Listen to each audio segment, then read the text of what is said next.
Radio 4. And now, Saturday Night Theatre. Nigel Anthony and Anna Cropper in Spongehenge by David Halliwell. It was the night of February the 10th, 1978, in the small humdrum village of Bailiff Bridge, not far from Brighouse in the county of West Yorkshire. Young Gavin Bagley was making his way home from the Punch Bowl public house, where he'd been having a few friendly pints with his mates and colleagues. He'd just turned into Coronation Terrace, where he lived in humble circumstances at number 41, when the concept that was to revolutionise the whole future of painting and the visual arts in general occurred to him. A concept at once extremely simple and extremely complex. A compelling discovery that was to establish his unquestionable genius throughout the old civilised world. Oh, if only I could think of something world-shaking. If only I could think of anything at all. But I can't. I can't think of anything even mildly different, mildly interesting. Here we go again. Home sweet home. Papa and Mama are sitting reading their papers. I'm looking at their papers. I don't think they read them. Pretending not to notice my entrance as usual. I just pretend I haven't noticed them sitting there. Straight through to the kitchen. Enter it all on the other side. Take off my coat, hang it up, and return to the reading room. Sit down, pick up a paper, start looking at it. Pause, silence. All three sit very still like a tableau in a waxworks and pretend to be reading. Wait. What time do you call this? Ah, there it is. What time do I call what? This. What? You know very well. It's 11 o'clock. It is that. So what? So what? So what? It's no kind of time to be coming in. I'll come in when I like. You've been pubbing again. I've had a couple of pints. I've given birth to a drunk. You haven't. Wasting your money. Wasting your time. It's my money and my time. Oh, is it? Yes, it is. Somebody else might have something to say about that. Oh, yeah? Yes. I'll pay my share of housekeeping. Oh, do you? Yes, I do. Well, that's now to crow about. I'm not crowing. Don't talk to your mother like that. We didn't bring you up to see you throwing your money away. We did not. You should be saving. I work bloody hard. Don't swear. I work blooming hard. It's a blooming boring job, and I feel like relaxing a bit at night. What have you got to relax from? I've just said. Your work's not boring. Oh, isn't it? Of course it's not. You don't know what boring work's like. Of course I do. You don't know you're born. Of course I do. Of course you don't. You've got a good job. A very good job. Lots of folk would be grateful to have your job. They would that. It's very interesting. Oh, it is. Yes. It's artistic, isn't it? Artistic? Yes. It's not artistic. Of course it is. It's not. You're in art department at Bruce's, aren't you? Artwork department. Well, that's what I said. Artwork has nothing to do with art. Of course it has. All I do is touch up photographs. Well, In photographs. it's skilled. Not very. It's steady. Not really. Oh, aye, lad, you're lucky to be there. Lucky. Lucky to have a job. Lucky to be doing what you want. Lucky to be doing art. I've told you it's not art. Of course it is. It's got no to do with art. Don't tell us about art. We know about art. We know what art is. No idea. We've been around a lot longer than you know. I learnt nothing. I knew more than you do now before you were You born. didn't. Of course we did before we had you. Art isn't dabbing blemishes out of photographs. Art is the expression by visual means of feelings, states of mind. To be an artist is to express something. Hey, listen to him. Don't be so daft. What have you got to You express? have nothing to express. Have I? If only I knew. I have. Never. You're not one of these well-bred young gentlemen from down south, you know. What are you talking about? Folk like us don't express anything. Of course we don't. We have to work. Ah, we have that. You want to stop getting ideas above your station? Your station? Yes. We're not living in upstairs, downstairs, you know. There's nothing wrong with us. There ain't. There's naught to be ashamed of. We haven't. There's not wrong with good, solid hard work. That's what you need a bit more of, my lad. I want less of it. We brought you up to be a credit to us. Not a layabout. Oh, like slaving at Bruce's is laying about. It's not slaving. It's what you wanted. It's not. When you left school, We'll let you do it. you'd have been far better off working at Firth. In weaving. A lot more money there. But no, you wanted art, so art is that to be. I wanted to go to art school. You did go to art school. I didn't. You did. You did. One evening a week. There you I'm are. not going to art school. Well, what is it if it ain't? I wanted to go full time. Oh, don't be silly. You had to earn a living. Who do you think we're going to pay for I you? could have got a scholarship, a grant. You'd never have got a grant. Of course you wouldn't. I might have done. Don't be You ridiculous. didn't let me try. We weren't having you making a fool of yourself. And us. Aye, and us. I wouldn't have made a fool of myself. Of course you would. Well, maybe I'm talented. Don't be daft. You have to be well-educated to be talented. You have to have money. You want to drop these big ideas. You do. I get it through your thick head. You're not talented. How do you know? Because we're your parents. Because you're just the same as us. Just very ordinary. Just like we are. I'm not like you. Of course you are. We know what you like. Who knows if we don't? You bigger all about me. Don't talk to your mother like that. Oh, why shouldn't I? Because we gave you life. We brought you up. Scraped and scraped. Nobody asked you to. Don't talk like that. Where would you be if it wasn't for us? I'd be the same as I am now, nowhere. Don't be disgraceful. Don't be ungrateful. Oh, I've had enough of this. Where you going? I'm going to bed. Sit down. No. It's not time yet. You haven't had your I supper. don't want any. Can't take a bit of home truth, can he? No, he can't. Oh, well, here I go. Another hand-tinting job. Another wedding photo. Black and white. Why couldn't they just have had a colour photo taken? But it's more arty to have one hand-tinted. A work of art to show their friends. The happy couple. The right pair of Yorkshire puddings. Well, what do I start on? Grass. Yes, a nice green for the grass. More attractive than pink for their faces. Wedded, eh? I wonder if I'll be getting wedded shortly. Sandra. I mean, she's a nice lass, but is she the one for me? I mean, if I were a successful painter, I could do better than her. Oh, if. I'm not even an unsuccessful painter. I don't really know how to become one. I just dream. I suppose I could go to night school. But I'm so bloody tired at night after a day here, worn down by boredom. And it's not just here at work. My whole existence in Brighouse stifles me. I don't really fit in with anything or anyone I know round here. Why don't I go away? Oh, I don't know. I lack nerve. I lack application. I don't really know what I'd like to be. It's not always a painter. It can be anything. A great musician, a great brain surgeon, a great marine engineer. I make Walter Mitty look like James Bond. But I can't really see that. How can be done about it? Oh, I'll just have to go on as I am, I suppose. Well, it's Saturday tomorrow. Soccer. Our team's playing Booth Town. I don't really enjoy playing, do I? No, I don't fit in. I only do it because I daren't say no.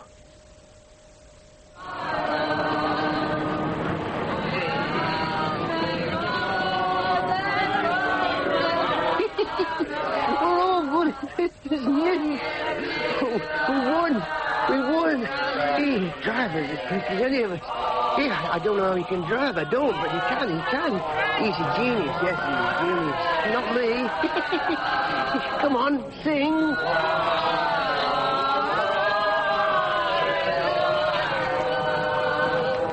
Oh, swerve in the big thing there. Bloody hell. What? Headlights. Dazzle.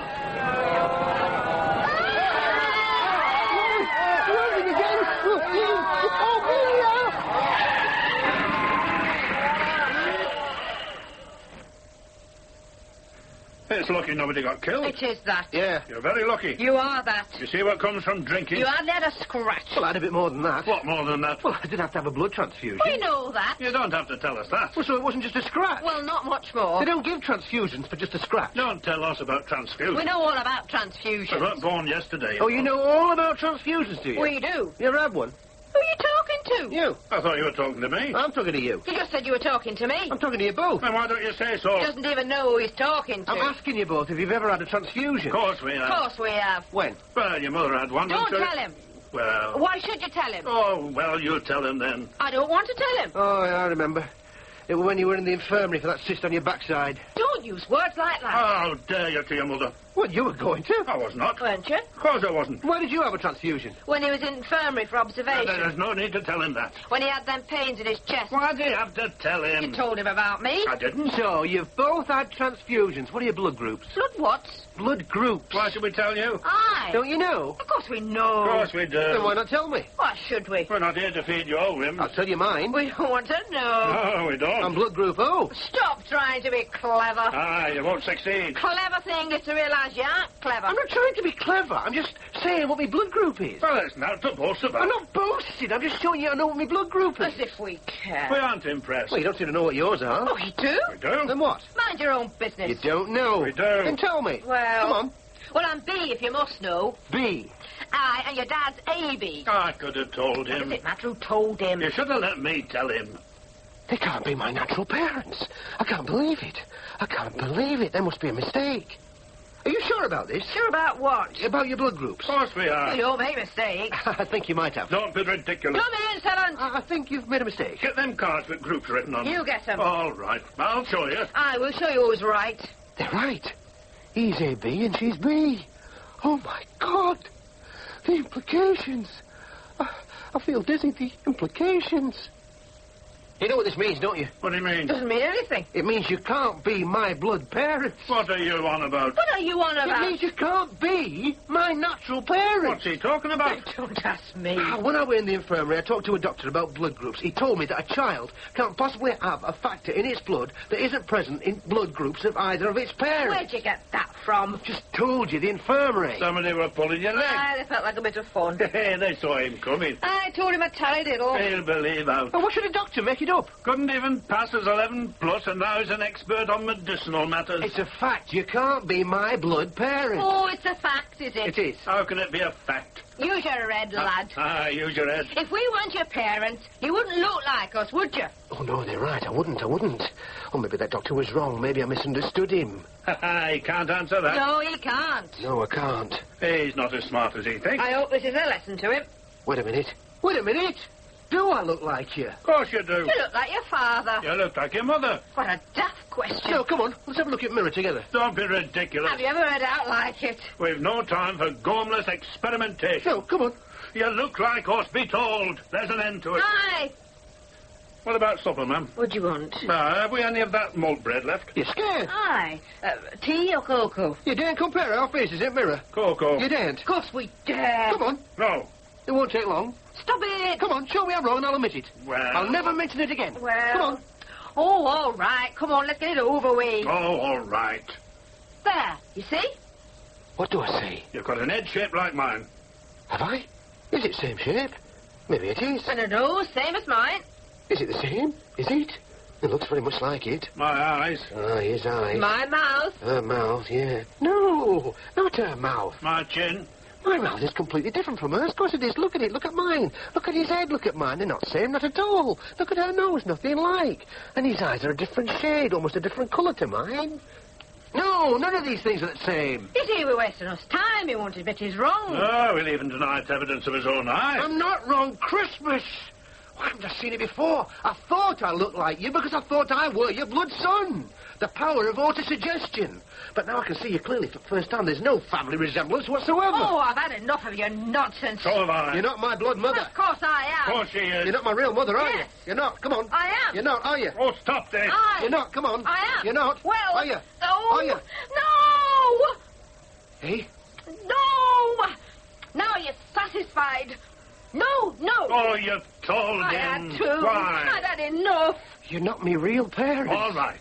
What does it matter? Well, are me parents? How should we know? You're adopted. Adopted. We kept it from you for your own good. Adopted? Yes. From who? We've no idea. But you must have. You must. How did it come about? Well, we couldn't have any children of his own. Your father couldn't. So we went to an adoption home. They showed us you. We never met whoever had you. They don't tell you who it was. So we decided to adopt you. It was all legal. Oh, what adoption home? Oh, we don't know. It's a long story. Oh, what's it called? Fairhaven. Where is it? Bradford. But it's gone. It's defunct. Are you sure? Aye. Well, since you're so good at finding stuff out, why don't you check up on it? How old was I when you adopted me? 3 months. They told us your birthday. 3 months.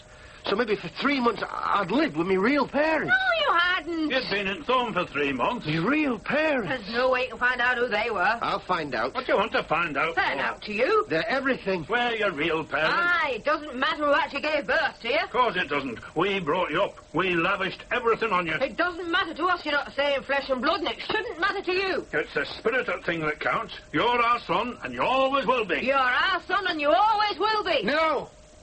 I'm not your son. I never was and I never will be. What a revelation. What a liberation.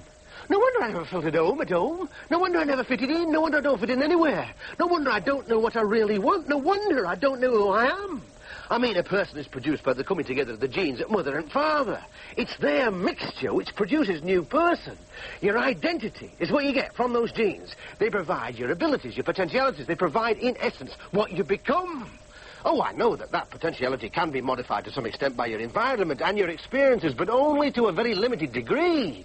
No, it's your genes which provide your essential core, your essential being, your essential identity.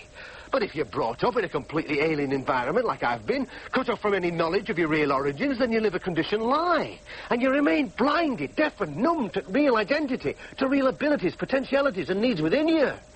I've been living a masquerade with those two people in Bailiff Bridge. Yes, I've got to discover what my real heritage is, what hidden flares I've got, what hidden possibilities.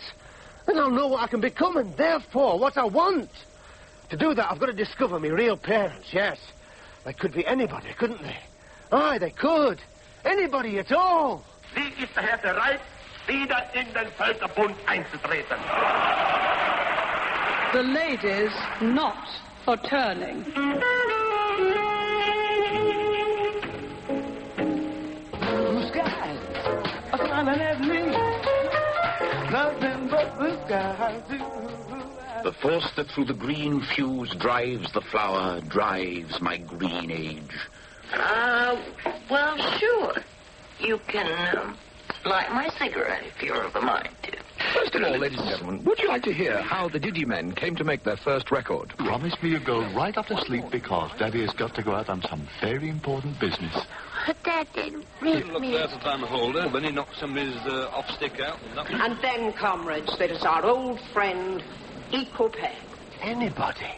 Yeah. The horizons are unlimited. Of course, that works both ways, yes. I'm thinking upwards, but what about downwards? Aye. My father might be a tramp or a dustbin man. My mother might be a prostitute or a char lady. My real parents might be even more humdrum than my false parents. Yes, yes. I've got to face that possibility, yes. Oh, I don't know, though. I mean, it's possible. But somehow I think they've got to be more special. I mean, I've always thought there was something special about me, and that feeling must come from somebody special. Yes, and I can hope to find special affection from them, too, yes. I can love them and they can love me. That's very important, emotional security. Oh, yes, something I've never had from Bagley's. Yes, I've got to find out who those special people are, yes. Or were. Yes, it could be were. They could be dead. Well, dead or not, I must find out. Oh, where will I begin? That birth certificate me false parents have with their names on there must have been issued by some adoption place or somebody. Yeah, I've got to see me real birth certificate. And where will I find it? I'll ask Citizens Advice Bureau. Oh, there's a document attached to certificate. Owing to the unusual circumstances of this child's admission to the home, it's been thought suitable to append a short notice. The child named John Jackson entered the home as an abandoned child. None of the regular procedures for admission were complied with. Although James and Jean Jackson are named on the certificate as parents, neither of them was ever found, even though an extensive search was undertaken. The child was brought to the home by a man calling himself A. Appleyard, who refused to provide any further information to that contained on the certificate. It was these circumstances which persuaded the relevant authorities to allow the child to be adopted 3 months after its arrival. Will I ever find A. Appleyard? Was there ever an A. Appleyard? Oh, I'm beginning to think it's hopeless. Pint of mild, please. Mild. Aye. I don't suppose you know anything about the houses across the street. Across the street? Aye. There aren't any houses across the street. There used to be, but they've been pulled down. Sorry, I can't help you. I've only been here 2 years. At 34 pence, please. Oh, yeah. Sir. Hi, young man. Hey? I remember them houses. Do you? Ah, you remember, won't you, Mrs. Squaddington? I do that. She lived round here all her life. Haven't you? Aye, I've been coming in this pub for 30-odd years. You wore a depression in that corner seat. I've worn a depression in every seat in place. Aye. And worked off a few depressions and all. Aye. Do you remember number 18? Aye, lad. Do you remember a man called Appleyard who used to live there? Albert Appleyard. Well, yes, I suppose it could be Albert. It was Albert. Yes, I'm not doubting it.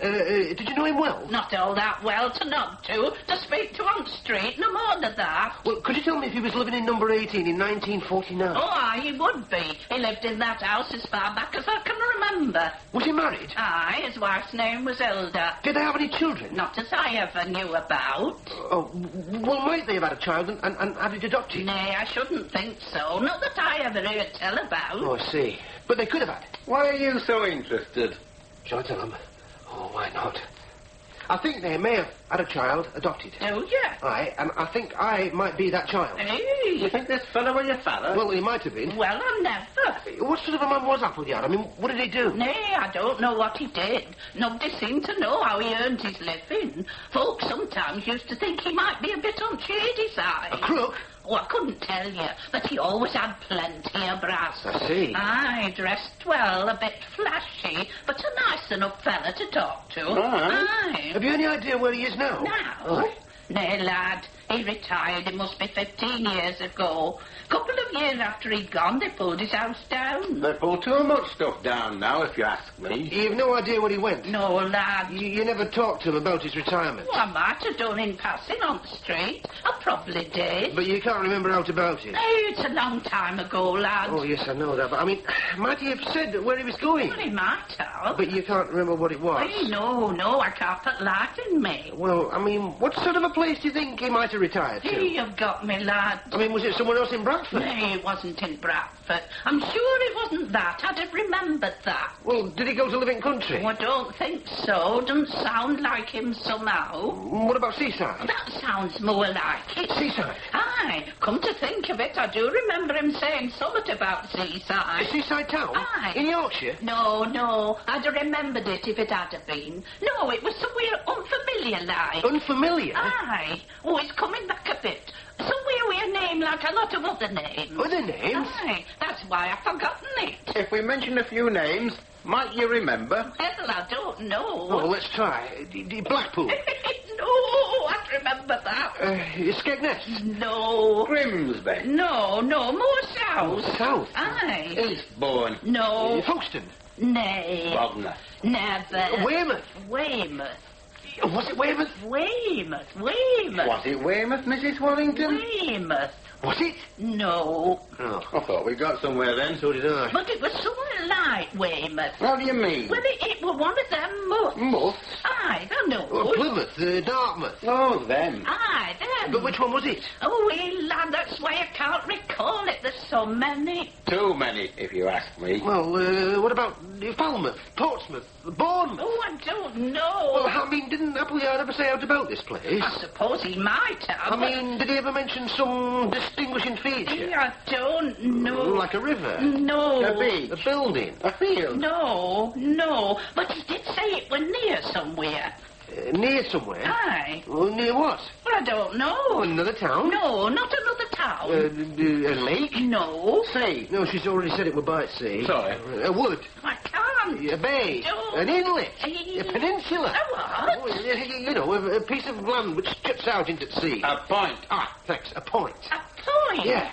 That rings a bell. It was near a point. Aye, he said it was near some sort of point or other. A point?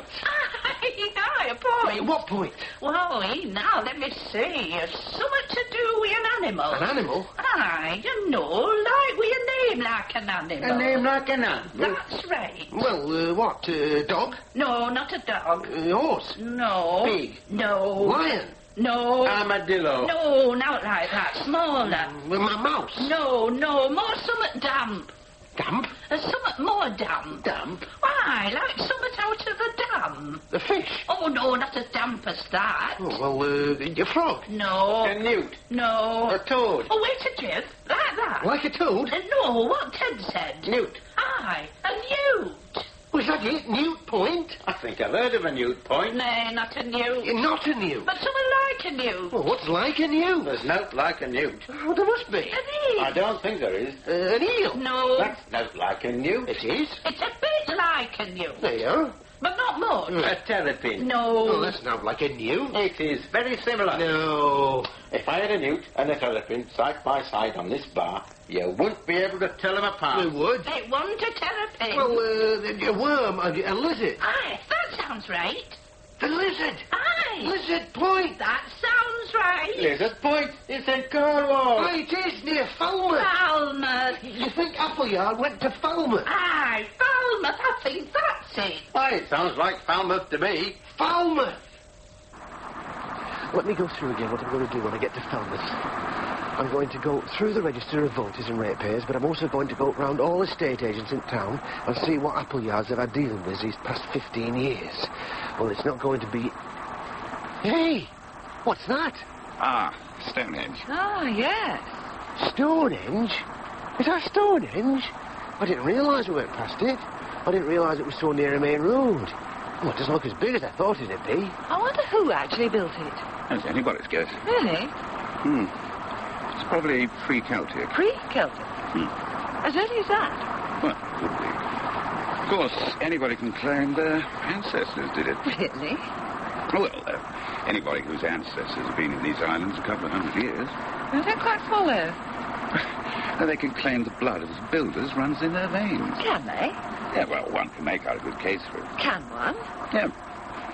Well, the old notion was that each wave of invaders drove out the previous lot. That's what I thought. Well, it can be argued what's more likely is each wave mingled, interbred with a wave already here. Ah, I see. Celt with pre-Celt, Saxon with Celt, Norn with Saxon, Huguenot with English. You get the picture? I get the picture. So, I can say my ancestors built Stonehenge. And so can I. And so can you. But not presumably someone from Pakistan. Oh, give it a couple of 100 years. I suppose so. Interesting? I suppose so. But my concern with ancestors at the moment only goes back one generation. Falmouth, here I come. Come on, run, run, run. At last, after days, an Albert Appleyard, Gillingvase Road. Come on, run, run, run there. He might be me father. He could be me father. He's likely to be me father. I'm going to make me real father. In June 1949, I was working as a maintenance man at Old Central Hotel in Bradford. One evening, I'm told to go up to room 28 to fix a radiator. When I get there, I find it's occupied by a woman of about 35 years old with a new baby. As I'm attending to the radiator, she strikes up a conversation and then makes a proposition. She says baby's hers, but it's illegitimate. She shows me a birth certificate and says names on it are false. She wants me to put baby into an adoption home for her. She has money and she'll give me £200. I think over what she says and I decide to do it. And the next afternoon, I nip into a hotel by a back way and she gives me money and the certificate. She says, hand over it, baby, with certificate, but on no account answer any questions. And then she puts baby in me arms. I pause. I think she might want to kiss it goodbye or take a last look. But she's staring at the door. So without another word, I leave and drive across Bradford to Fairhaven home. I go in, and there's nobody about. I'm just about to put baby down on the bench and hurry away when a woman pops up from nowhere. I thrust baby into her arms and start to leave when she snaps, "What is your name?" You know, just like that, just like a schoolmistress. "What is your name?" And I react just as I would have done at school, you know, a reflex action. I blurt out, "Hey, Appleyard." But I no sooner blurt it out than I realise me error and I scoot. I'm off before she can ask me out else. And that, lad, is how you got into Fairhaven home. Yes. That's it. Woman in hotel, well, me mother. Aye. How did she speak? I mean, what did she speak like? Oh, middle class. Middle class? Maybe more than that. Upper middle class. But Yorkshire? Aye, I'd say so. What did she look like? Oh, average height, nice rounded build, quite handsome, really. Do I look out like her? Oh, I don't know, lad, it's so long ago. You don't remember her face, clearly? Well, I did for a while, but it's gone now. And you never saw her again? Ah, now, I was going to come to that. I think I did. Where? Telegraph and Argus. Paper? Aye. It was several years later. I can't remember how many now, but there was this photo of a rather posh wedding, you know, bride, groom, parents, that sort of thing. And there, unless I were much mistaken, what woman had seen in the hotel. She was mother of bride. Was there any indication of her name? Aye, there was. It said she was Mrs. Pelling of Celandine House, Uppergill. Uppergill? That's in Dales. Aye, about 20 miles north of Bradford. Are you sure of those names? Aye, I've forgotten in essentials, but them names I'm sure of. Mrs. Pelling, Celandine House.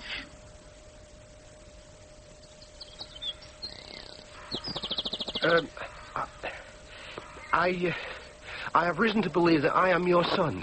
I beg your pardon. I said I have reason to believe that I am your son. My son? Yes. Is this a joke? No. I don't have a son.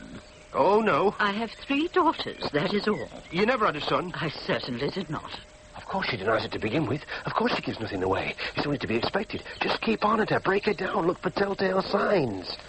Well, I say you did. This is preposterous. Who are you? I've already told you. What are you doing here? I have reason to believe I am the child you gave away nearly 30 years ago. What are you talking about? The baby you gave away. I never gave any baby away. You had an illegitimate child. How dare you? You took it to Bradford. How dare you? You gave it to a man in a hotel. How dare you? Get out of my house. Could I have made a mistake? No, she's still bluffing. Keep on. She'll give herself away. I've met the man. Get out. His name is Appleyard. He told me all about it. Get out. He paid him £200 to take me to an home. He did that. I was adopted. Years later, he saw your picture in the paper with your name. I tracked him down. He told me where you lived. I'm not mad. I'm not here to cause trouble. I'm looking for my real mother. A man meets a woman in a hotel, and then years later he sees a picture of me in a newspaper. That does not prove that I'm the woman he met in the hotel. She's right. It doesn't. I'm afraid your informant was mistaken. He mistook a picture of me for someone else. Yeah, there's no necessary connection whatsoever. Even Appleyard said he might have been mistaken. Oh, this is a dead end. I hope you find the right person. Yeah. Oh, I'm so disappointed. But am I sure this woman's telling the truth? Yes, I think so. Yeah, but whilst I'm still here, I could have one last go. A sort of bluff. I've now to lose. You're absolutely sure you aren't the right person? Well, of course I am. Yeah, I'm not convinced. Now, look here. You'd have every reason to lie to me. I've been very patient with you. After all, if you gave me away... I think you had better leave. Your own flesh and blood. I'm asking you to leave. Just to save family name. I'm telling you to leave. You'd be as hard and callous now as you were then. I don't have to listen to this. I don't seem to be getting anywhere. Appleyard told me. I could call the police. How hard you were. You dumped your own new baby. I shall call the police. Not getting anywhere. And when you handed me to him to take away, there wasn't a flicker of affection. I might as well have been a sack of potatoes. You're never going to see me again. You didn't even look at me. Never mind kiss me goodbye. It wasn't like that. I was the woman in the hotel room, but I'm not your mother. I'm your grandmother. In the summer of 1948, some mill boys from Bradford came hiking through this village, and my husband gave them permission to camp in a field which belonged to him. They remained in the field for several days, and quite without my or my husband's knowledge, Karen paid them several visits. She was only 16 at the time, and she developed a crush on one of the boys who was only 17 himself. I'm not blaming the boy. He was young and inexperienced. But he seduced my daughter in such a clumsy and brutal manner that instead of cementing the relationship, it brought it to an abrupt end. A few weeks after the boy's departure, Karen discovered that she was pregnant. She tried to hide it for as long as she could, but the time came when she had to tell me about it. Naturally, I was shocked, but I quickly realized something had to be done, and I pulled myself together. It was too late for an abortion, and Karen had neither the desire nor the ability to bring up a child. She stopped attending school, was kept indoors, and everyone was told that she was suffering from acute anemia. When the time came, I delivered the child myself. This wasn't as remarkable as it may sound, because I was in the Women's Royal Army Medical Corps during the war, and I'd had some experience delivering babies. The child was born and immediately removed from Karen's presence. I told both Karen and my husband that the baby had been stillborn, and that I would bury the body in the grounds where nobody would ever find it. But in reality, I took the baby to the Central Hotel in Bradford.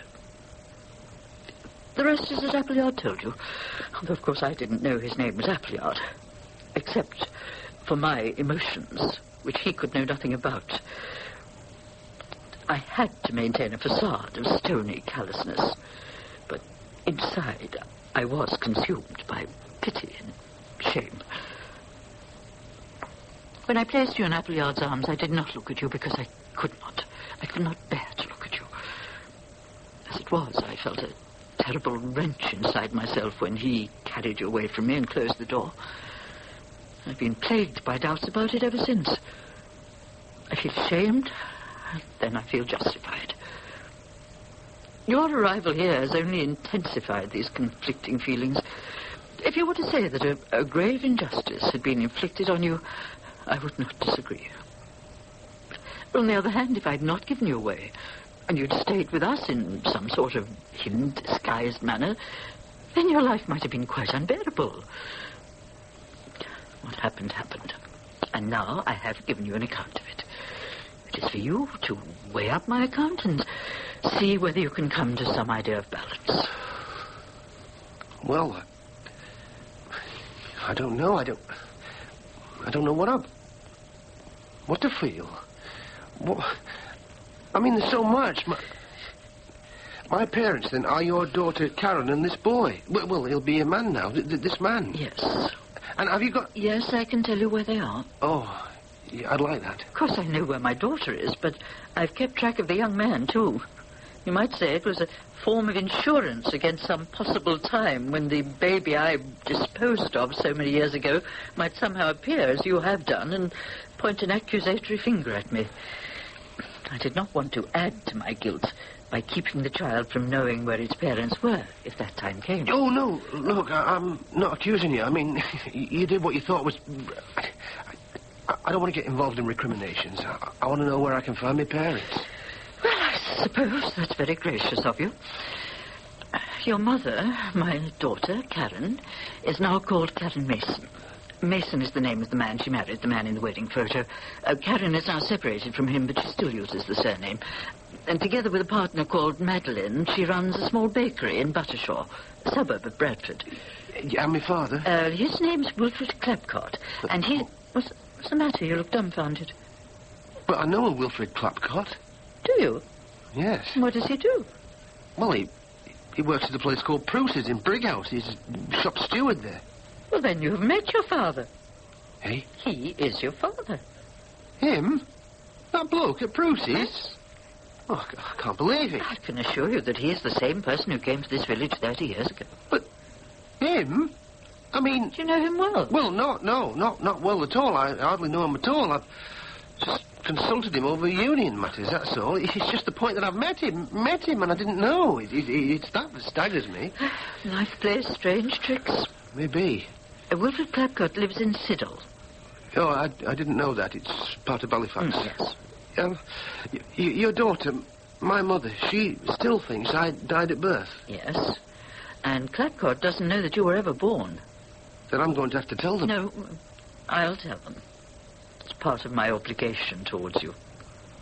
I shall go and see my daughter, and I shall write to Mr. Clapcott. And then what happens?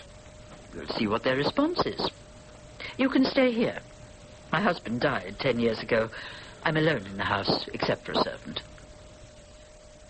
My mother, blonde, hair tied back, round face, rounded generally, shapely. Does she look pleasant?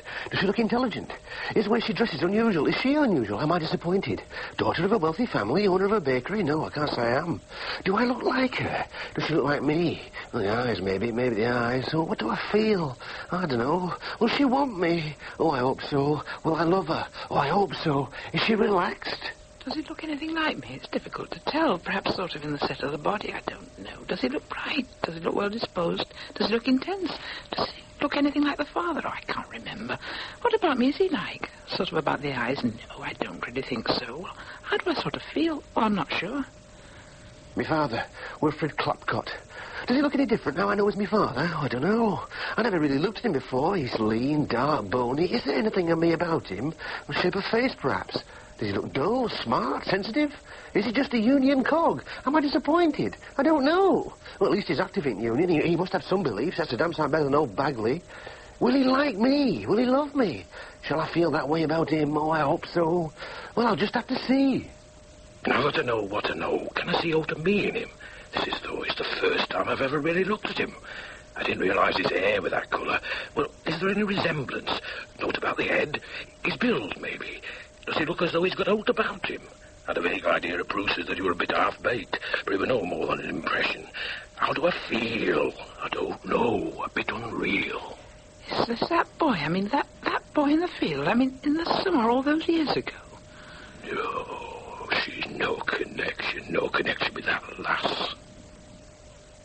I'm sorry, but I just don't... Well, I don't. I can't recognise you either. 30 years. A lifetime. Well, I don't suppose it matters, after all this time, but I regret it. Well, I could say that, too. I suppose so. But it's not a question, There's no question of blame. No, I agree, but I sort of feel, I sort of feel... Well, maybe, so do I. But, well... It's... Yes. Yes. Of course, I never knew. Of course not. After I left, I never heard. I know. Although, well, I did send you a letter. I remember. You got it? Oh, yes, but I was away at school when it arrived, and I didn't get it until a couple of months had gone by, and, well, it seemed too late to reply by then. I thought you'd, ignored it. No, I didn't, but I'm sorry if you... Oh, it's so long ago. Yes. I was 17. I was just 16. We were bairns. We were. We didn't know what... Well, we did what we did. Aye. Yes. Well, now, this young man... Yes. Would you say we had any responsibility towards him? Yes, I suppose so. Your mother... Well, my mother is letting him stay here, and she's going to make some financial provision for him. Oh, yes, so we don't need to discuss that. No, what we have to consider is what sort of responsibility in a more personal sense. In the sense like he wants to get to know us? Yes. Well, I'll go along with that. I think there is some sort of responsibility. In practical terms, it'll mean sort of letting him come and live with us. Taking it in turn? Yes, I've talked it over with my partner, and she's agreeable. Well, I've had a word with my wife, my family. There doesn't seem to be a problem. Well, then, who's going to kind of have him first? I'm not bothered. Well, shall I have him first, if you like? All right. How long is he going to come for? 2 months? 2 months. Is that too short, too long? Oh, no, it's all right. So 2 months with you. And then to you for 2 months. Right. He thinks that in some way we can help him to find out what he sort of wants to do in life. Find out who he is? Yes. Do you think we can help him to find out who he is? Maybe. Yes, maybe we can. Tomorrow. Can't wait. Going to stay with Karen, to stay with my mother. She's a baker. Perhaps I'll turn out to be a wonderful baker. Well, I suppose I shall. A master baker. I like the sound of it. I like the smell of it. Bread. Oh, I hope my mother's going to love me and me. Oh, yes, I do. What's the matter? What's the matter? What's the matter? I try and try at baking, but I never seem to get any better. But I must have an aptitude for baking. I must. I must have inherited it from my mother, but why doesn't it show? Why? Well, it's been overlaid by decades of non-use. Yes, that's it. It'll come with practice. Yeah, with practice. It'll come with time. Gav. In the old days, I'd have been in on a few pints down at this time, and oh, damn it, there I go again. There me thoughts go again. I can't keep my mind on meditation, on Gav. But my mother's a mystic. She's religious. I must have a talent for this sort of thing. Come on, keep going, keep gavin. Gav.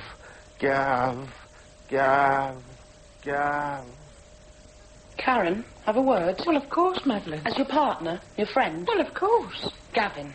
I'm sorry, he shouldn't be in the bakery. Been here nearly 2 months. He's useless, a hindrance. Hasn't improved, never will, no aptitude. He doesn't like the work. He says he likes... Pretending. Notice his expressions? Yes, giveaway. He thinks he has to be like you. Yes, well, but perhaps... Nothing like you, nothing like me. Doesn't share our spiritual values. He should go. Well, he will be going to stay with his father shortly. Shouldn't come back. That sounds rather harsh. Sorry, got to say it. Yes, of course, my dear. I want to know how you feel, and the way you feel is very important to me, but at the same time, I still sort of feel I have a sort of responsibility towards Gavin. I understand, but he could live elsewhere. Yes, well, maybe, but I think I'd better sort of talk to him before we come to any sort of decision. Gavin, are you really sort of sure that you really like the life here and the work? Oh, yes. Of course I am. Am I? Well, I think it's time that I told you more about myself. But where shall I begin? Well, when Wilfred came to Uppigill, we had sexual intercourse, and it was sort of quite pleasant. And I would have been willing to have had it again with Wilfred, but he seemed to be quite sort of upset afterwards and left the village. Well, I expected to hear from him again, but when weeks elapsed, I felt he'd lost interest in me, and I began to forget about him until I discovered that I was pregnant. Well, when I was fully recovered from the birth, my mother sent me to a sort of finishing school for wealthy young ladies, and then when I returned to Uppigill, I started to go out with eligible young men, and in due course, I married a wealthy young solicitor called Rupert Mason and moved into a large house on the edge of Halifax. The marriage was quite successful. Our sex life was satisfactory. We had a wide social life, and I suppose I felt quite contented.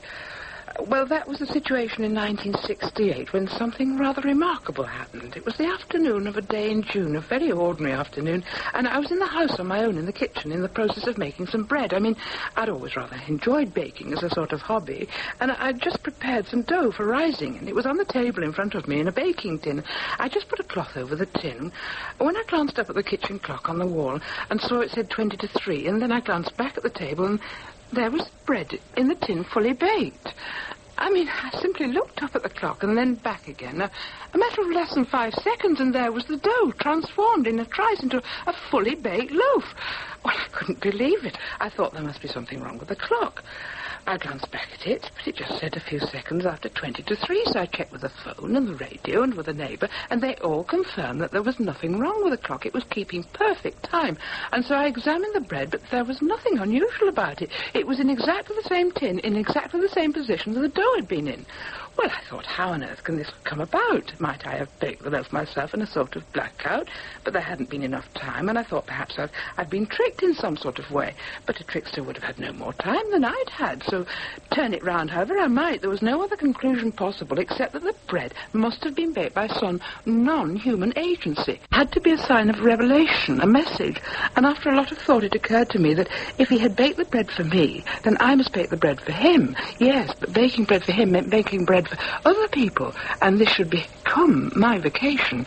And I came to see that my vocation was my identity, my soul, my essence. So you see, I believe that God, and only God, gives a person their true identity, and it's given to the person before they're born, before they're conceived even. And one's identity has nothing to do with environment or heredity. I mean, my revelation proves that, because there could be no external natural explanation of what happened. And as for heredity, not only had I never had any sort of mystical illumination before, or anything remotely of that sort, but there's no trace of anything like it happening to my parents, my grandparents, or any of my relatives. And so what happened to me can only have been a divine revelation, and a divine revelation of who I really am and what I must do. What can I reply to all that? There's nothing he can say. How can't he say that? Nothing he can say. Can't he say that? Nothing he can say that will affect me in the slightest.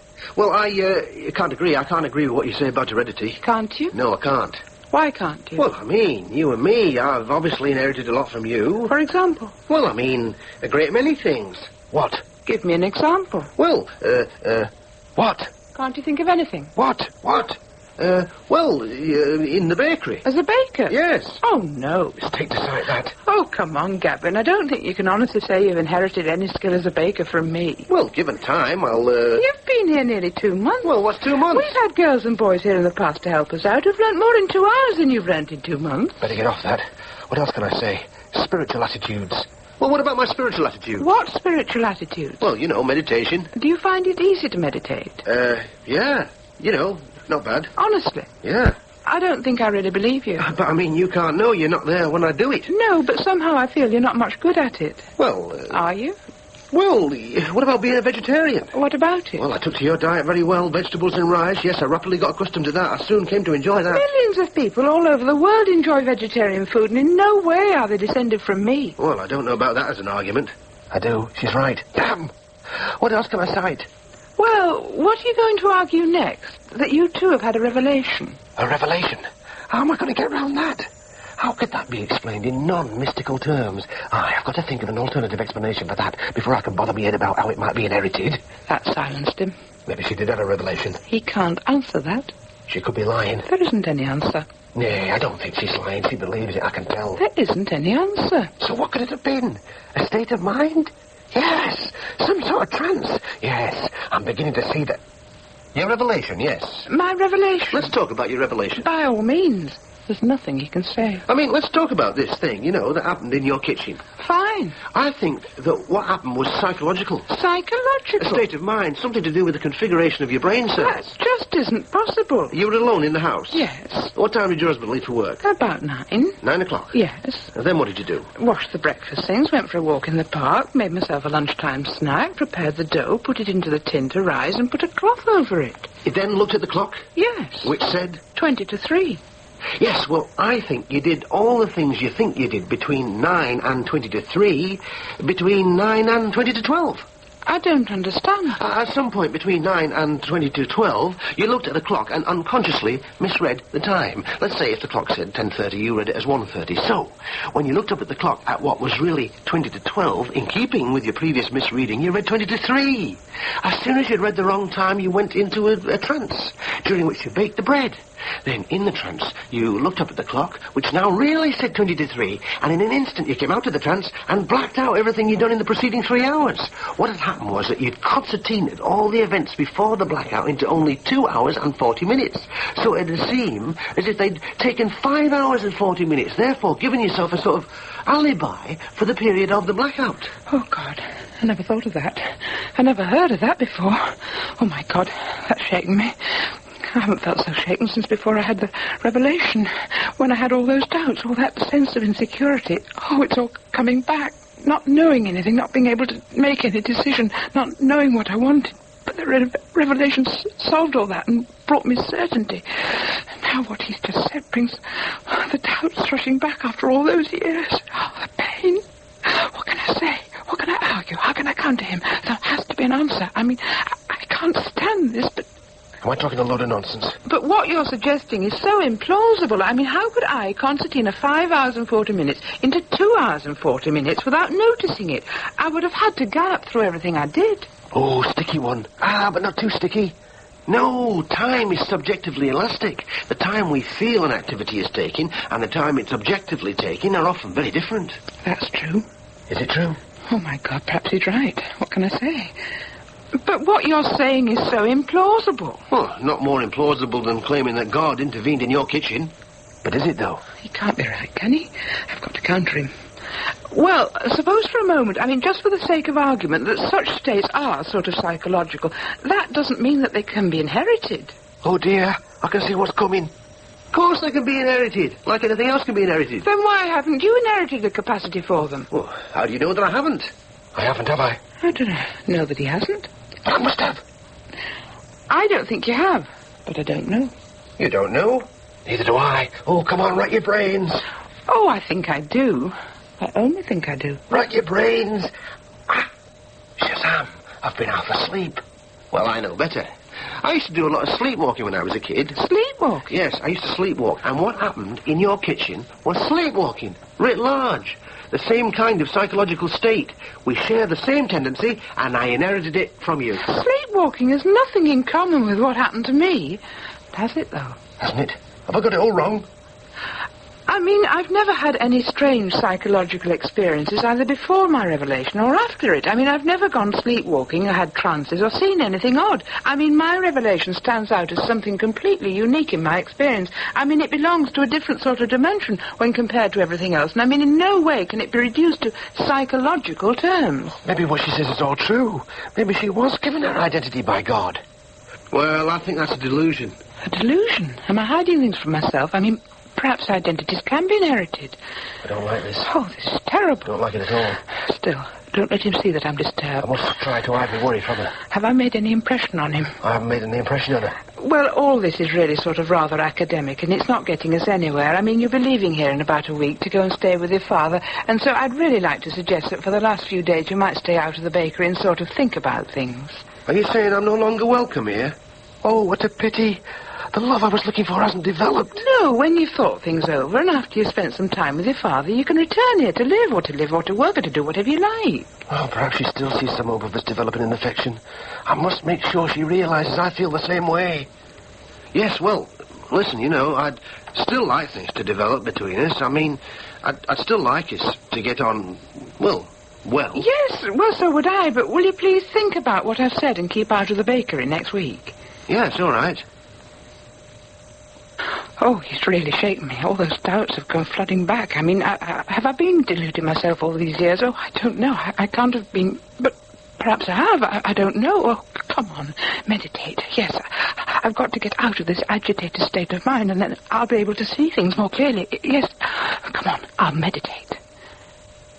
Am I wrong? Is she right? Oh, she can't be. Oh, I don't know. She can't be. I need to calm down, then I'll see that I'm right. I've got to be right, yes. I'm going to stay with me dad soon, yeah, think about that. Yeah, I'll soon see what I have in common with him, and me affinities with him will clinch me case, of course they will. I'll see that heredity is the answer, and I'll find love. Forget about Karen's weirdo ideas. Concentrate on me dad. Yes. Would you like a drop more tea? Oh, yeah, thanks, Mrs. Clapcott. Nay, call me Ada. Oh, all right. Thanks, Ada. You mean in all? I wouldn't say no to another. All right, one at a time. Ta. Are you sure you don't want ourselves to eat, Gavin? Oh, no, thanks, I'm fine. Another piece of parking? No, thanks. Well, you know what you want. Right. Well, I'll just go and wash the dishes. Well, now, Gavin, if it's not now you're here, what do you want to... I want to know what you do, see what you do, become involved in what you do. Well, as you know, I'm an active member of the Transport and General Workers Union. Yes. And a member of the Communist Party. I didn't know that. Maybe I'm a politician, a great statesman, a revolutionary, somebody to shake up society. Well, I want to get involved. You're already a member of TNG from Prusa's. Oh, yes, but I want to become active. I want to join Communist Party. Well, we'll see what we can do. Excellent. Aye. Thanks. Well, what are we going to talk about now? Well, what should I say now? I can't just plunge straight into communism. Can't just blurt out like, how did you get on with your mother? I know. Well, you got quite a few records. One or two. Probably pop or pop classical. There's no there to interest him. No punk. You like music? Well, a certain type. What's that? Well, jazz. Jazz? Tried, I'll bet. Aye. You think I mean accabilk. Can I have a look? Sure. Bugger me. Charlie Parker. That's right. Bird. Yes. Has he heard a bird? You like Bird? I do. Can he possibly? Well, so do I. Is it possible? I mean, he's one of my favourite musicians. Yeah? Yeah. And Bob, I mean, that's my favourite style out of the older jazz. Is he trying to con me? Oh, this is wonderful. I can hardly believe it. We have jazz, Bob, Bird in common. Is he just trying to invent some connection? You've got jazz at Massey Hall. Ah. Oh, a terrific record. Anybody can read a cover, pretend they've heard what's inside. I used to have it. Oh, aye. Give him a bit of a test. At this time, we would like to play a tune that was composed by my worthy constituent, Mr. Dizzy Gillespie, in the year of 1942. We sincerely hope you do enjoy. Stop playing us. He knows. It must be genuine. Oh, great. You got Fast Navarro. Dexter Gordon. Aye. Blakey. Mingus. Aye. Oh, Ace. Aye, I'll play some of it. Oh, yes, please. This is marvellous. Couldn't be better. Can't be a coincidence. I mean, jazz, Bop, Bird. I must have got it from him. Oh, this is a lot better than with Karen. I can see immediately that we have something very special in common. I can see immediately he is my real father. Oh, we'll develop a great bond. I'll find the love here I've always wanted from a parent. Oh, this has got to work out, really work out. There's no mistake here. I've found what I've been looking for. Wilf, yeah? In British Road to Socialism, it says that in a socialist Britain there be freedom for all democratic parties, including those hostile to socialism. Huh. Well, how does that square with the idea of dictatorship and proletariat? Are you sure that you really want to join the Communist Party? Of course I am. Well, Gavin, you know, I mean, unless you understand the party's programme as outlined in British Road, you'll not be accepted for membership. Oh, I know that. But you've read it time after time. I've taken you to branch meetings. You've listened to lectures on Marxism. You've read books. You've asked me questions after question. You never seem to grasp, I mean, even most basic essentials. Well, you know, I'm never really at my best in what might be called exam situations. I mean, give me time. That's what you keep on saying. Well, you know, I think it's time I explained something. Told you something about my experience. Well, me and Karen, she wanted sex as much as I did, maybe more. There was no force involved, and then afterwards she dismissed me. She'd had an exotic little adventure that had served me purpose. It's really been a mistress-servant relationship. Well, her rejection of me made me feel like dirt. Really made me feel inferior, because my job at that time, it was very lowly, operating a machine that turned out skewers. Anyway, when I was 18, I had to do my national service, and that only served to emphasise the difference in rank, status between people. After that, a string of dead-end jobs in engineering, badly paid, although I was looking for something better until I found myself out of work completely dejected. But because I were in such a vacuum, I started to read, seriously. Real books for the first time, and to put it in a nutshell, I discovered socialism. I discovered that I lived in a system that could be understood and changed. I discovered that identity, individual identity is a product of an economic system, the economic system in which the individual lives.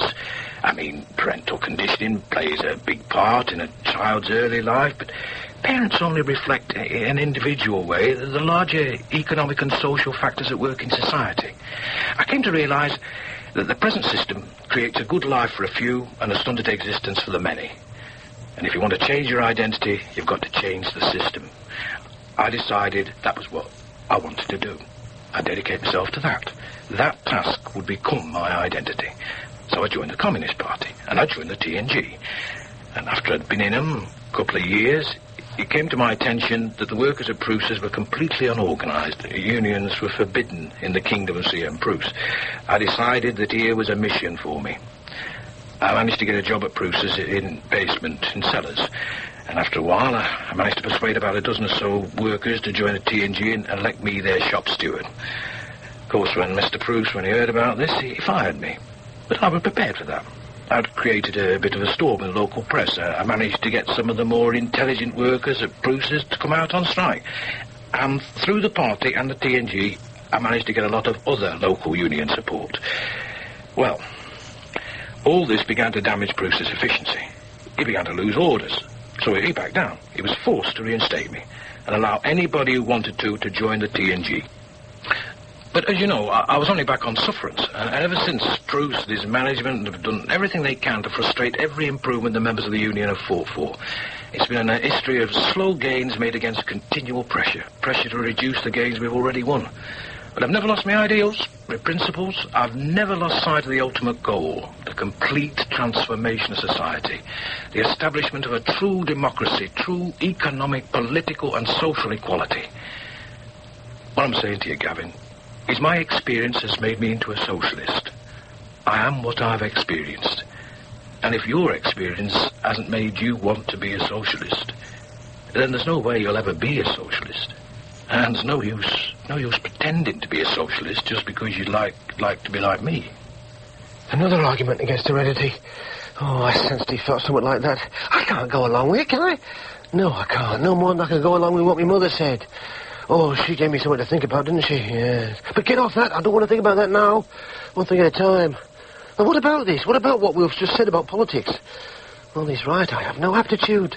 I can't go on trying to pretend I have, but why haven't I? Well, perhaps there's something in me that cancels out political inclination. Perhaps something that came from my mother. Oh, I don't know, but... Well, I don't have to have inherited every trait from Will to be like him, do I? No, of course I don't. So you put everything down to experience? I do. Everything of any importance. Well, I think that heredity is what matters most. I know he thinks that. You believe, but he can't bother me, that major personal characteristics bother me. Are passed on. Can he? From one generation to another. No, he can't bother me. Through genes. I do. Without any environmental considerations whatsoever. That's right. Well, it seems to me that you and me, we should provide a very good test case for your argument. What do you mean? I mean that except for a very, very slight acquaintance at Prusa's, we've never had any contact at all recently. That's true. So I can't have influenced you. No. In an environmental sense. No, you can't. So, I mean, if there are any significant traits in common between us, they must have been genetically passed on. That's absolutely right. I'm glad you agree. What's he up to? Because the fact that you and me have naught in common, that proves your theory's wrong. I'd like to see him argue his way out of that one. I'm ready for him. I can easily answer that. Oh, no. Our lack of contact proves opposite. Significant traits we have in common, I must have inherited. We have no significant traits in common. Oh, yes, we have. What? Well, for a start, bebop. Bebop? Aye. A lot of folk like bebop. No, they don't. A relatively large number like jazz in general, but bebop's a very special sort of jazz. He's right. There aren't many there's only other bloke near here who goes in for bop. Wait a minute. That backs up my point.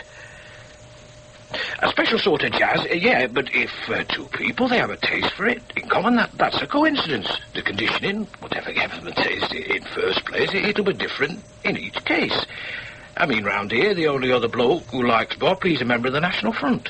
He and me are poles apart in every other way. Couldn't be more different. I'd shoot him for his political opinions, but save his life for his musical taste. How do I answer that? Well, sometimes a common taste may be a coincidence, and sometimes it may not be. Oh, very limp. I'll go around that. Easy enough. Just a diversion. And then now to really get him. To put the boot in, as you might say. I can't see as how you inherited anything from me, whereas Phil, the other son, who grew up with me, he has a lot in common with me. Has Phil got a lot in common with him? Phil's trained to be an engineer, and I was an engineer. He's mechanically minded, just like I am, whereas you're not mechanically minded, not at all. No, I'm not. This is very dangerous. And Phil's keen on sport, just like I am. I'm not interested in sport. He's right. I'm done for.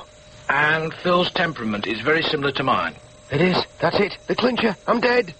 Phil's reliable and steady, and he joins in, and he's... No! Me demise is premature. Phil doesn't join, not when it matters. All that might be true, but where's his card? Card? His membership card. For what? Oh, for out. For party, for union. Phil's not interested in politics, not at all. Damn it, that's true. Not in slightest. What can I... Well, he's young. Not younger than a lot of members of YCL. Or T&G. He's got me, he has. Well... And if you're talking about learning from his parents' example, he should have a double ration of political interest, because his mother's political as well. I've risen from the dead. Ha! He's making a strong point, very strong. But surely there can't be out in his ideas. I mean, I've had my doubts about my beliefs from time to time over years, but the strength of my convictions has always enabled me to push such doubts aside, brush them aside with ease. But now, this, I mean, why hasn't Phil? Have I made any impression on him?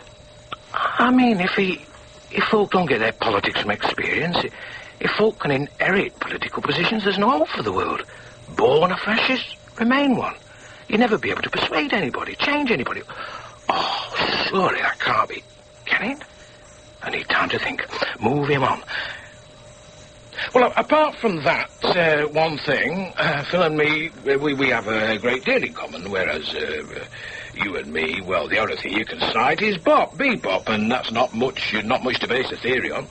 I'm ready for this. Oh, yes, I've kept it up my sleeve. No, there's something even more important than bebop that we have in common. Bluff, it's got to be. Oh, aye? We have a quest in common. A what? A quest. I don't follow. We've both undertaken quests. Quests? Aye. It was my quest for identity which brought me here. I suppose so. And your quest for identity which led you to the Communist Party. I won't call that a quest. Oh, no, you wouldn't, but a quest, nevertheless, is what it was. I just blundered along for years. Oh, but you were looking for something. I never thought of it in that way. He could be right. We've both made quests for our identities. Well, even if we have, it's no proof of inheritance. Lots of folks search for something to give their lives meaning. No, they don't. Not like we did. Search for an answer and find one. That's very rare. I mean, a lot of folk pretend to look when they're young, but they soon give up. Few really search and few find an answer. Maybe it is remarkable that he and I should share such a... I haven't known many folk who... It is a rare thing to do. Maybe what he says does challenge my... Oh, damn it. I can't put what he says aside, brush it away. He can't be right, though, can he? Oh, come on, I need time to think. Well, I don't really know about that. I managed to get through to him at all. Have I had any effect on him? I don't know. Come on. Well, we could argue toss all night. What I want to say is, think about what I've said, give it some, and please, try not to be under Ada's feet all the time, and maybe go out a bit more, find other... Don't be so obsessed with what I do. Give me a bit more time with me other children. He doesn't love me, does he? I don't think he can. I shouldn't think he even likes me. After all my hopes, I've got to face the possibility that he's just been tolerating me. All right. I'm sorry I've been such a nuisance. No, you haven't been a nuisance. You've just been a bit overeager. Not an answer to give me much reassurance. Is he just doing everything out of some sense of duty? Is that what Karen's doing? Do they like me? Do they think they could ever love me? Oh, I don't know, but questions leave a big vacuum inside me. I still want to love them, don't I? Oh, I do. Oh, I feel so disappointed. should I ask him how he feels? Oh, no, on top of everything else, I feel embarrassed to ask him. But I feel so empty, alone, bereft. Well, I won't be overeager from now on. I won't be able to. I won't even be able to reach undereager. A nuisance. He has been a nuisance, more than a... Not in the way he meant. He's got right under my skin. Inheritance versus economics, nature versus nurture. I haven't thought about that old argument for years. I haven't wanted to, I haven't needed to, but now... Oh, this is just a subjective indulgence. I don't need to waste time on this. I know what I believe. I'm thoroughly confused. Heredity, environment, God-given, they all cancel each other out. I mean, I've got qualities in common with Karen and Wilf, and things not in common with Karen and Wilf. And both sets of qualities can be explained in any or either of three different ways. Maybe we're all a product of some mixture of the three. Would that be possible? Would that be probable? What use would that be to me? How do you disentangle one strand from another? How long would it take? A lifetime? A lifetime to disentangle your lifetime? You'd be dead before you managed to unwind first 10 minutes. Oh, screw it. I seem to know less now about myself than I did before I started looking for my real parents. I might have as much in common with Bagleys as I do with Karen and Wilf. I mean, if conditioning's so important, they might be me real parents. Maybe I did them a grave injustice. Maybe I did Bagley's a grave injustice. If conditioning is so important, if. I mean, I don't know. How am I going to find out who I come from? Where I come from, who I am, what I want, what I want to do. Things he said keep sort of nagging away at me, and I've lost my serenity. I've tried everything I know to try to regain my composure, but it's all been to no avail. I can't get back my certainty. I mean, I can't say I no longer believe at all, but I no longer completely believe in the way that I used to, and that's taken the drive out of things, and the spirit's no longer completely in the work here, and... These doubts that they're not his doing, he were only catalysts. What if folk are born slaves, bosses, artists, bank managers, criminals, good, bad? Oh, I don't know. Some things are conditioned, but others, I don't know. What am I going to do about Gavin? What are we going to do about Gavin? What's Gavin going to do? I think we three, Gavin, me and Karen, I think we should meet. So, there you are. What's it to be? Before I answer that, let me ask you a question. All right. No... ask you both a question. Of course. Well, apart from any sense of obligation or duty, what do you feel about me? Feel about you? Yeah. Well... Really, what do you... What do I? Yes, what do you... No, what do you... What would I? Yes. Well, I don't dislike you, I don't know. Do you like me? Do I like you? I positively like you. No, I can't say as I do. Not like you. I neither like you nor dislike you. I don't know what I feel. It's difficult to describe. Karen, I mean... Well, I suppose I sort of feel the same way. See. I'm sorry, but I can't really say anything else. No. But tell me, what do you feel? About you? About us? Yes. Well, I've got to be honest, too. I guess you both feel the way you do some time ago. At first, I felt really bad about it. I thought I had a great need and a great potential to love you, but then I realised that it wasn't really a potential. It was no more than a wish. And I had to look at the way I really actually feel. Well, no, I can't say I feel anything for you. I mean, not anything I can put my finger on. Even though I've spent so much time with you, you still seem like strangers. I mean, you seem more like strangers than people do I've just bumped into casually. I know what you mean. Do you? It's as though this business of us being your biological parents, it's as though it's got in way. It's got in way of us having any sort of real relationship at all. Yes. Yes, I think so. Perhaps if we sort of met without that sort of being the case, you know, in other circumstances, we might have become friends. Or enemies. Well, yes. That applies to you and me as well. You mean to me, you and me? Aye, if Gavin had never, we might have met later in different, we might have been somewhat to each other. If only enemies. If only enemies. Yes, a sort of biological connection seems to have actually come between us and got in the way of anything further. And the same can be said of my relationship with you both. Ah, yes. I mean, I've realised that I was mistaken that I could discover who I am by finding me blood parents, and... yeah, I want to apologise to you both for intruding into your lives and for being such an affliction. Oh, there's no need for that. Yes, I think there is. I'm sincerely sorry. Oh, no. I shot into your lives like a nasty little black comet, a sizzling bit of coke out of nowhere. I put you through a bad time, and it was none of it any fault of yours. Oh, no, you did what you felt you had to. You did what you thought right. Well, that's very generous of you. No. I mean, I disrupted your lives, and I'm very sorry for it, but... now, I'm going to take myself off. I'm going to get out of your way. I'm going to take myself out of your lives. Oh, you mean completely? Yes, I shall pack up my stuff tonight and be off. And we shan't see you again? No. Where will you go? Oh, I don't know. Up again?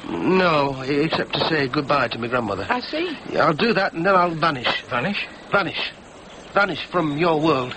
Your worlds. Vanish even more rapidly than I appeared, so it'll be as though I never was, so it'll be as it was. So you'll be able to take up your lives once again, as they were before I disrupted them.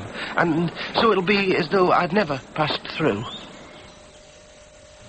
A psychological interpretation of my revelation. Oh, if that's true, then my whole experience of God, my whole life of spirituality is no more than some sort of emotional quirk.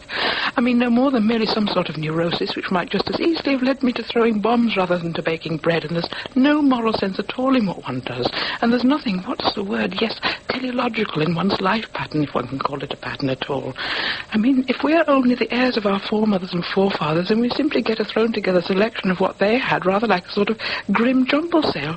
Yes, a self-contradictory and painful jumble in which any sort of purpose, any sort of divinity must be cancelled out by some sort of non-purpose. Oh, I can't bear that. I must have a belief. Yet I can't believe in anything anymore. I mean, I don't know whether God exists or whether he sent me a sign, but I can no longer believe, and I'm filled with doubt. Yet I can't continue without a purpose. And unless I believe, I can't go on with the mission here at the bakery, and I can't go on living. I mean, the anguish of doubt and disappointment is so intense. Oh, what can I do? What can I do? What can I do? There's nothing I can do. I can't survive without a purpose and without light, without hope, and all in the dark. And so the only thing is to kill myself. Yes, that is the only thing I can do. It'll be hard on Madeline. Oh, poor Madeline. But what use am I to her like this? And she'll have the bakery. She'll have her faith. Yes, the only thing I can do is to kill myself. My darling Madeline, when your eyes read this, I shall be dead, and you will know that I am dead. I lost my faith and had no reason to believe that it would ever return, and without faith I could see no purpose in going on living. Oh, no. Why? Why? Why?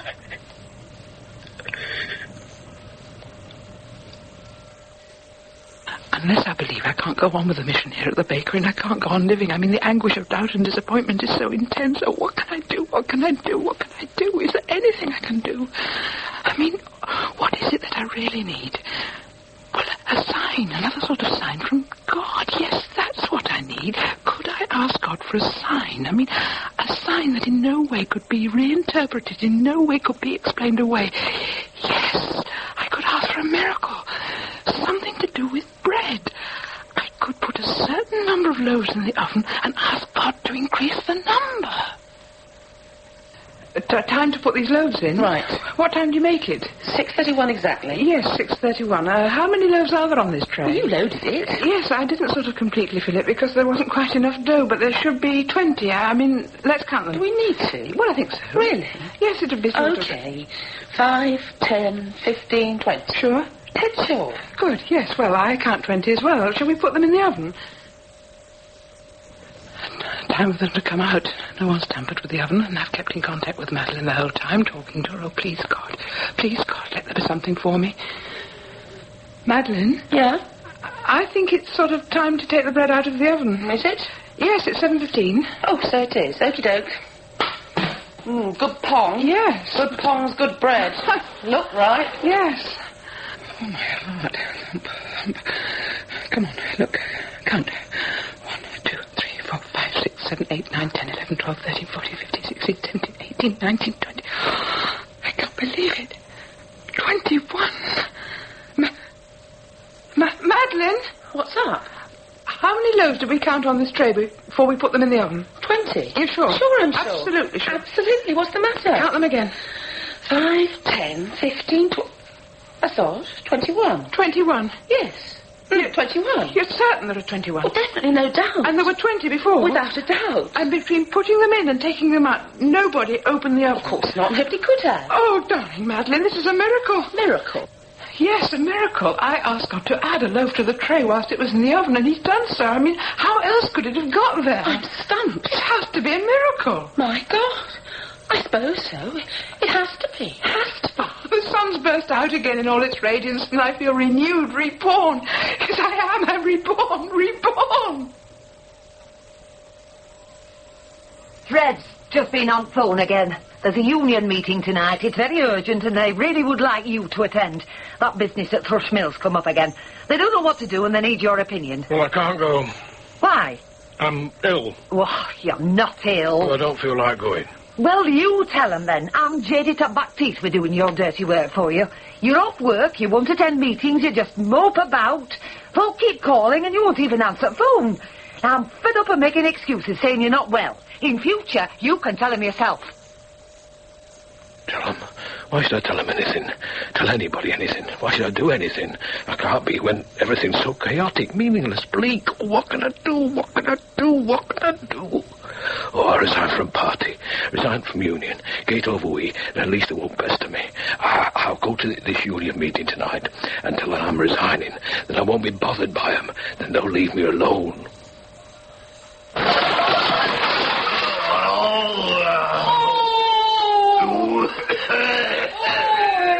Well, this is it. No. This is it.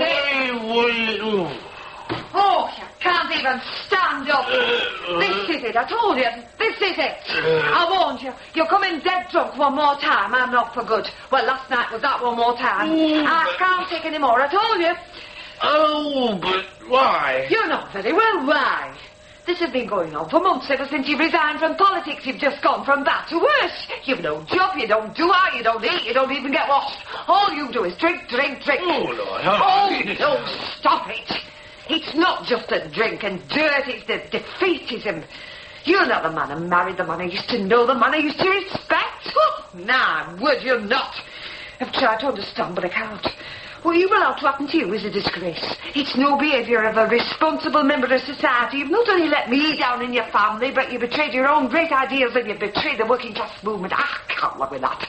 I don't want to be tainted with that, so I'm off and I shan't be back. Well, wait a minute. No, I'm off. Well, who cares? I don't give a damn. Not a damn. I'm going down the slippery.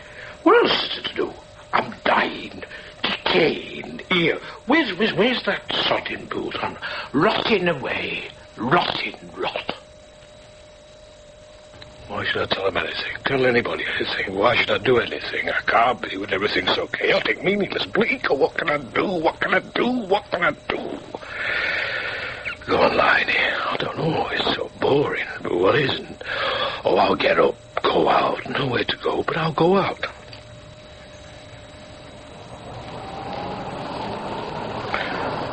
Plod along the street. Plod. What a drag. Not interested in the sun, the dogs, the gardens. Don't even see it. Not going anywhere. Plod, nowhere to go.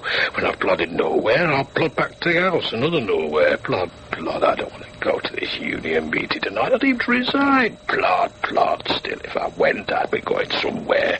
I'd have something to do. Not much, but something to do.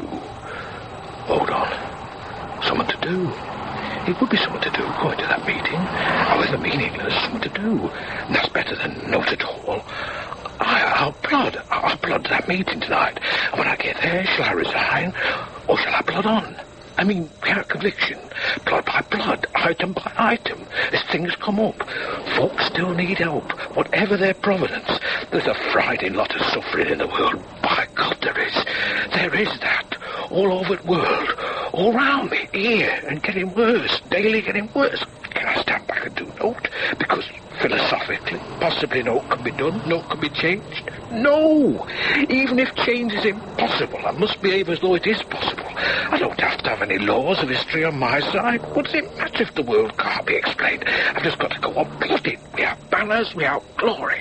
I'll plod on. I'll not resign from party, from union, from life. I'll plod back home. I'll talk to Ada. Then I'll plod into Thrush Mill's Manning level dispute. Here I am. These famous stones have stood some 3,000 years. That's what the label says. Does the blood of the builders run in my veins? When I was looking for my blood parents, I used to think so. When I was looking for the more immediate blood that runs through my veins, I used to think of me yet-to-be-found parents as my personal Stonehenge. My own standing stones. Solve their mystery and I'd solve my own. Find out how they stood and I'd find out how I stood in relation to them. But here I stand, a mystery and therefore a misery. Totally bewildered, totally depressed. Oh, what can I do? What can I do? I've got an allowance, I can go anywhere. But where would I go? I don't want to go anywhere. I'd be wretched and lost. Oh, completely lost amongst the unfamiliar. The unfamiliar, yes. Well, at least my present state is quite familiar. Oh, only too familiar. I feel exactly the same as I did before I started on my quest. I may be standing and looking at Stonehenge, but inside I'm right back in Bailiff Bridge, aye. Well, I might as well return there. At least I know folk there. They are familiar. And Bagleys are as likely to be me real parents as anybody else's. Well, it'll be but I've no alternative. I'll return to Bagley household. No, you don't go round there to get there. You do. No, you don't. Of course you do. Oh, you do? What are you putting your fillings in for? I'm agreeing with you. No, you're not. He is? He isn't. I am. Who asked you to agree with me? Nobody did. Then pack it in. All right, pack it in. I'm just stating my opinion. We don't want to hear your opinion. No, we don't. Your opinions are worthless. They are that. You've no idea about how... Of course I have. You haven't. I have? You haven't. I have. You have no idea how to get there. And neither of you. Of course I have. You go round there to get there. No, you don't go around there. Then where do you go? To the way. What other way? Opposite way. What opposite way? Opposite way round. Here I stand. A mystery, and therefore a misery. Totally bewildered, totally depressed. Oh, what can I do? What can I do? What can I do? I'm standing here like an idiot, staring at these stones. What the hell am I up to? Standing, staring at stones. Well, out of all the confusion, I can be certain of that. I can see stones, some standing, some tilted, some perched on top of others. I'm a man standing looking at stones. Yeah, that's me. And if I turn, I'm a man looking at fields, trees, and now I'm a man staring at stones again. Well, that's a certainty, yes, but it's such a limited certainty. I mean, surrounding that tiny certainty is the enormous uncertainty of everything else. Well, wait a moment, that's not about certainty. As I stand here, I can be just as certain I don't know who I am as I can be certain I'm looking at these stones. Yes, that's another certainty. The certainty of my uncertainty. My uncertainty is standing here. My confusion is here, now. Yes, now. Whatever I am is now. I don't need the past to explain the now. What is now. What does it matter what concoction of influence has brought me to the present moment? Yes, my presence here, my being here, is somehow much more, somehow beyond all possible explanations, all possible permutations. I'm not defined by any possible description of me. Gavin likes soup, Gavin likes jazz, Gavin comes from Brighouse, Gavin is kind, Gavin is cruel, Gavin is a genius. Are any of these me? Do I really am me? No. They're qualifications, they aren't the substance. I'm more than qualifications. I'm the spaces between the qualifications, yes. But that still leaves me with a problem. I am spaces, but spaces are elusive. What do spaces want to do?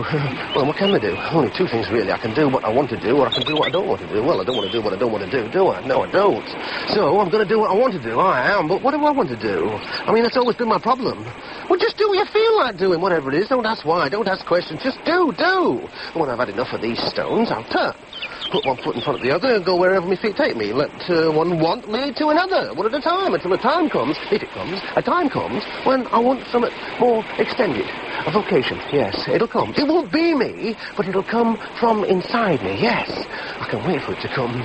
I can stand here looking at Stonehenge, and perhaps Stonehenge stands there looking at me. I'm a sort of henge, a flesh henge, plastic henge, tube henge, spaces henge. I'm made up of holes and spaces like a sponge. Spongehenge. That's me. I am a Spongehenge.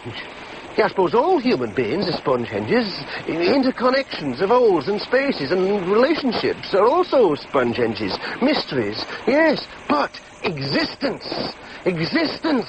That's the important thing. Existence requiring no elucidation to maintain their validity. You might say, all human race is a Spongehenge. A gigantic Spongehenge, aye. All of us are it, and it is all of us. Yes, I am a Spongehenge.